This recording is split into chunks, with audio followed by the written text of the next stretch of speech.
The first reading is from Luke 24, verses 1 through 12, the Message translation. At the crack of dawn on Sunday, the women came to the tomb carrying the burial spices they had prepared. They found the entrance stone rolled back from the tomb, so they walked in. But once inside, they couldn't find the body of the Master Jesus.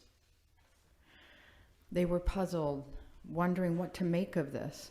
Then, out of nowhere, it seemed, two men, light cascading over them, stood there. The women were awestruck and bowed down in worship. The men said, "Why are you looking for the living one in a cemetery? He is not here, but raised up.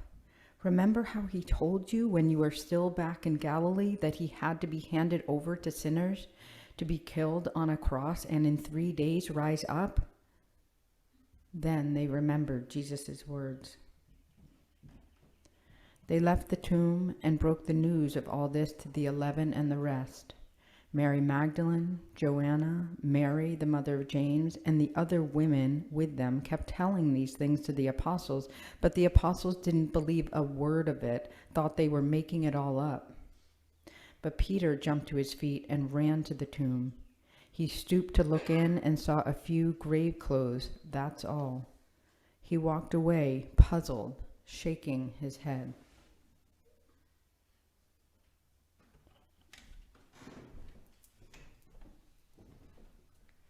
Our second reading comes from the poet Ada Limon, What It Looks Like to Us and the Words We Use when we think about raising up.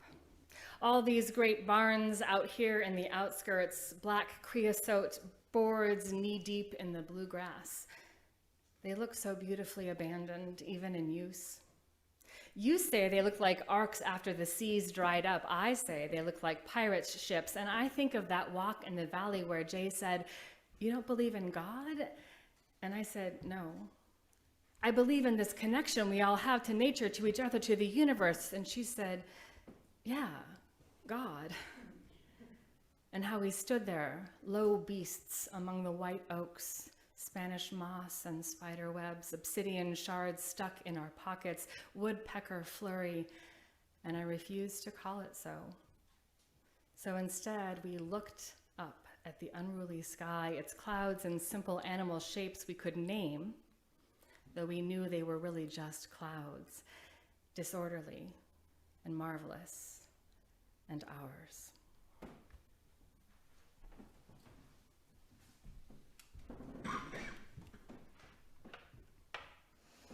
A reading from Isaiah 65, verses 17, 18, 21, 22.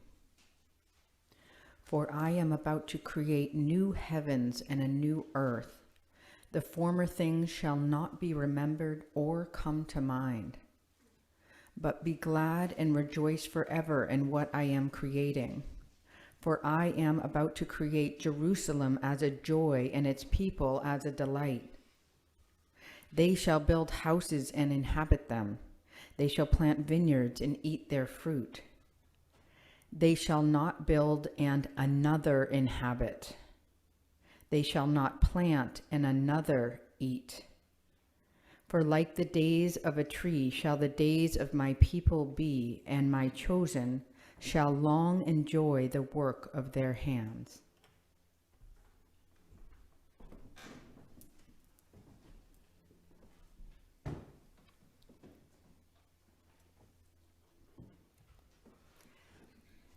This is a day in which, in many traditional Christian churches, you will hear, "He is risen, he is risen," and I have a different version of that. The Reverend John Buren shares this story. A friend once visited the catacombs of Rome.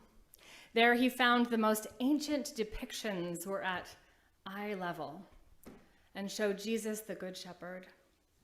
Then he visited some of the most ancient churches above ground, where the images were higher on the wall and more often in royal garb. Finally, he noticed that in the churches of the Middle Ages, Jesus typically appeared only at the very top of the wall behind the altar, enthroned in majesty. I don't quite know why Jesus climbed the walls, he wrote. But I suspect that it was because we could no longer stand to look at him, eyeball to eyeball. Why is this? What has happened within the Jesus movement over this millennium since a simple but profound and wise teacher walked the dusty roads of ancient Palestine with his ragamuffin flock? Why has a history allowed us to replace what had been a profoundly simple connection to Jesus the man, to his teachings and his wisdom, alive and alert to the holy beauty, worth, and love of the human spirit, and instead transform him into a being too exalted to meet our gaze? Why does the church take this description of a resurrection, that Jesus might be raised up, and undertake to do it again architecturally? We can't ignore the influence of the political and the powerful on this story. We cannot ignore that it serves those in power to make the common person feel less worthy. And so Jesus ascends, climbs the building like Superman, a superhero of whom we now find ourselves unworthy. We cannot ignore the role played by the state and powerful churches and other influences throughout history, people who folded their own self-interest into the story of Jesus because his story was more inspiring than they were. But my message today is actually much simpler, maybe even painfully obvious. Elevating Jesus reduces us. When we elevate Jesus, we turn powerful knowledge held secure in our bodies into ideas, into thoughts, into head knowledge, into doubt about our worth and our works. And so I ask you today to imagine dragging Jesus back down from the stained glass and vaulted ceilings and letting yourself imagine looking him in the eye again. Sitting over a cup of tea that you might take in his stories, his teachings, his invitations, with each sip drawn down into the core of your being, letting yourself feel warmth from the inside with each sip. Because if we forget that we are worthy of looking Jesus in the eye, if we forget to actually look Jesus in the eye, we begin to find ourselves in a state of expectant waiting, waiting for someone to come and tell us what to do, waiting for someone that we have been told or have come to believe accidentally possesses some special capacity beyond our own, who has a vision that we couldn't possibly, or an awareness we could never. This is a ruse. This is a lie. This is falling into a form of spiritual perfection that negates the entire purpose of spiritual yearning. We don't need to fall for it. We just need to recognize that by virtue of our existence as living, loving, thoughtful, conscious human beings, we need not avert our gaze like the women at the tomb, or assist those who would have us feel small by moving the life and works of Jesus into some misguided ascension up through the church building. When we elevate, exalt, gild, and bronze, we are participating in the entombment, not in the resurrection.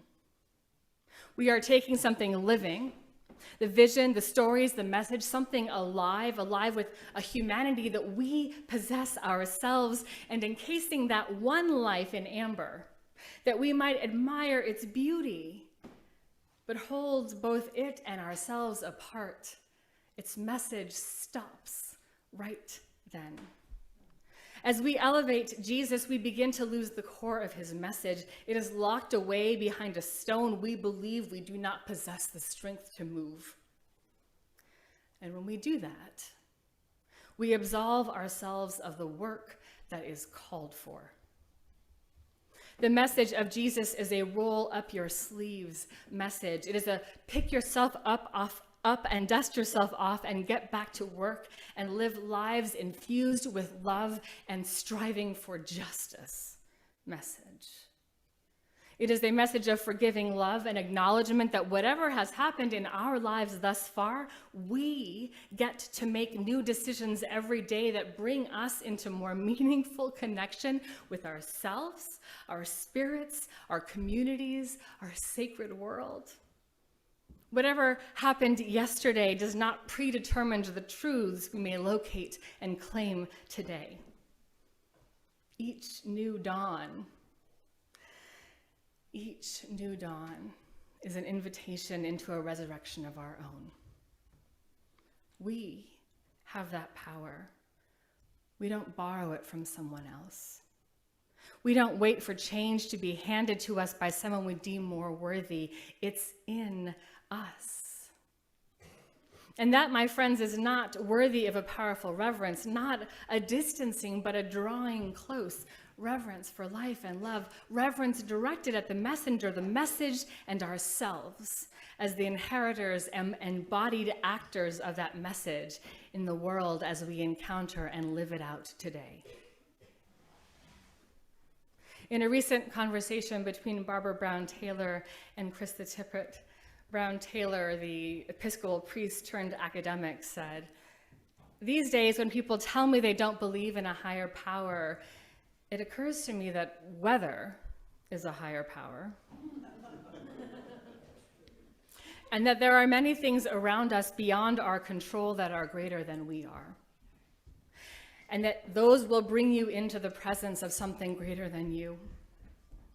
You may not feel reverence in that moment, but so many of the experiences that have increased my reverence have been ones that reminded me how small and temporary and woundable I and all my fellows are." That small, temporary, wounded reality that she describes as the human condition is the same small, temporary, woundable reality that Jesus himself faced. What are we supposed to do with that knowledge? In our second scripture reading, the prophet Isaiah reminds us that the spiritual landscape we get to inhabit is the one we choose to build. If we want to eat food that feeds our souls, we must plant the seeds that grow into soul food. If we want to live in houses of justice and hope that give structure and meaning to our lives, we must do the work of building them.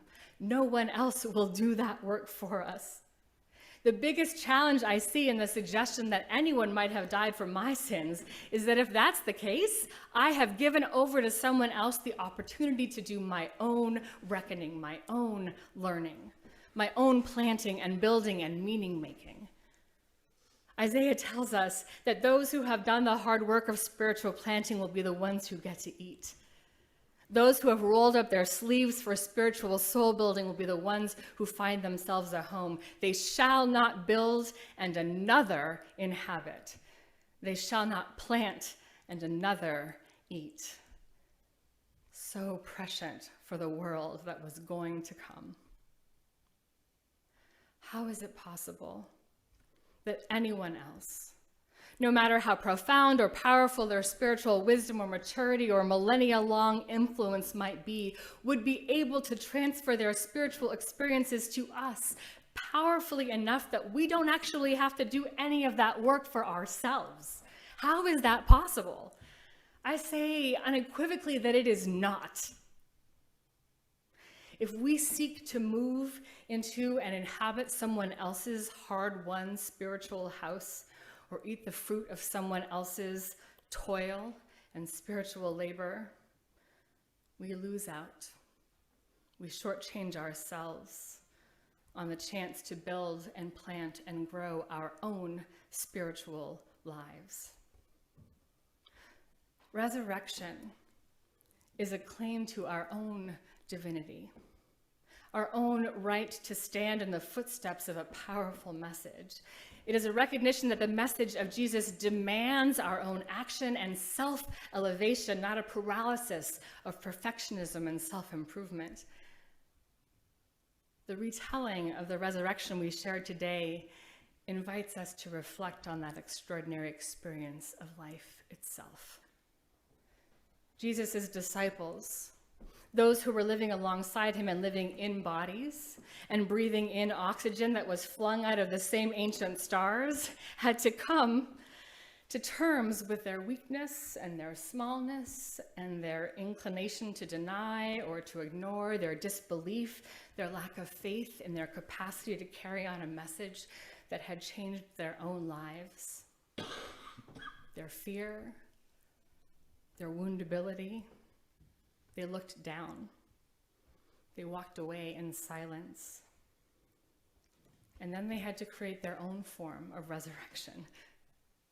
They had to resurrect their own bodies and acts and messages and a movement. We, all of us, need to be open to resurrection, to looking down, forward and not down, to listening and not stopping up our ears and feeling deeply rather than numbing ourselves with the daily routine. To bring Jesus back into our eyesight, that we may look him in the eye and say, we have your message in us, able to carry it forward. We understand the justice you are seeking. It's easy to be afraid in our world. It's easy to feel small. Indeed, we are small. How do we make ourselves feel bigger in a world that makes us feel small? We often treat each other horribly. That helps us with the pretense that we are powerful. How did Jesus help to make people feel bigger in a world that made them feel small, not scientifically, but politically and ethnically? By treating people with care and compassion, grace and concern, seeing the reality of their lives and recognizing that whatever was given to them, it was for all of us to carry. By seeing them as whole and worthy of something larger than the world had carved out for them. The words we use are irrelevant. The inspiration is frankly irrelevant. So long as we get there in the end, what is there? There is justice and compassion and peace and love and seeing everybody, even our enemies, even those we have been taught to ignore. When we remind ourselves to look Jesus in the eye or see ourselves reflected in the mirror of his life, what we gain access to is reverence. We are powerful and capable of world-changing ideas and actions, but we are also, like Jesus himself, small and temporary and woundable. We are people who, like Jesus himself, can get lost and also find ourselves in the wildernesses of our lives, and we can feel fear and awe, can know what's coming and walk towards it anyway. We can feel betrayal and then find ourselves forced to learn how to grow betrayal and disappointment into forgiveness and grace, lest we lose ourselves in anger. We must, like Jesus, learn how to orient our lives toward the opportunities for spiritual growth and change that are available to us all, because we are small and temporary and woundable.